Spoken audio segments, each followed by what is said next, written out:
Hello, ഇന്ന് നമുക്കിപ്പോൾ കുഞ്ഞുമണിയുടെ ഒരു ഗെറ്റ് റെഡി ആയാലോ?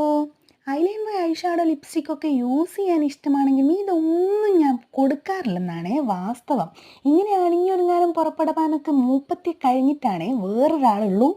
അപ്പം നമ്മളിവിടെ പറഞ്ഞു വന്നത്, കുളിച്ച് ഡ്രസ്സ് മാറ്റി ഇത്തിരി പൗഡറും കൺമഷി കൊണ്ട് ഞാൻ ആ കണ്ണ് ഒന്ന് കറപ്പിച്ചതിന് ശേഷം ഇങ്ങനെ ചെറിയ ഒരു കുഞ്ഞു പൊട്ടെ. എന്താ ചിരിയില്ലേ? എനിക്കില്ലാത്തത് കൊണ്ടായിരിക്കാം ഈ മുടി ഞാൻ ഇങ്ങനെ നീട്ടി വളർത്തുന്നത്. അങ്ങനെ അത്രയും ശ്രദ്ധയോടെ കൊണ്ടടക്കുന്നത് കൊണ്ടായിരിക്കാം അത്യാവശ്യത്തിന് നീളവും കട്ടിയൊക്കെ മോളുടെ മുടിക്കുണ്ടേ. എല്ലാ ദിവസവും ഒന്നും ഇല്ലെങ്കിലും ആഴ്ചയിലൊന്ന് നിർബന്ധമായിട്ടും ഞാൻ ഹെയർ കെയർ ചെയ്യാറുണ്ടേ മോക്ക്. അങ്ങനെ ഒരു കുഞ്ഞു മാലയും കൂടി ഇട്ടപ്പോൾ ഞങ്ങളെ ലുക്ക് കംപ്ലീറ്റ് ആയിട്ടുണ്ടേ. ഇനിയിപ്പോൾ ഞാൻ ഏതൊക്കെ കോലം കെട്ടിച്ചാലും ആ കോലത്തിനൊക്കെ അനുസരിച്ച് ആടാനും പാടാനും ഒക്കെ പുള്ളിക്കാർ റെഡിയാണ്. അപ്പോൾ ഇനി നിങ്ങൾ പറ, എങ്ങനെയുണ്ട് നമ്മളെ കുഞ്ഞു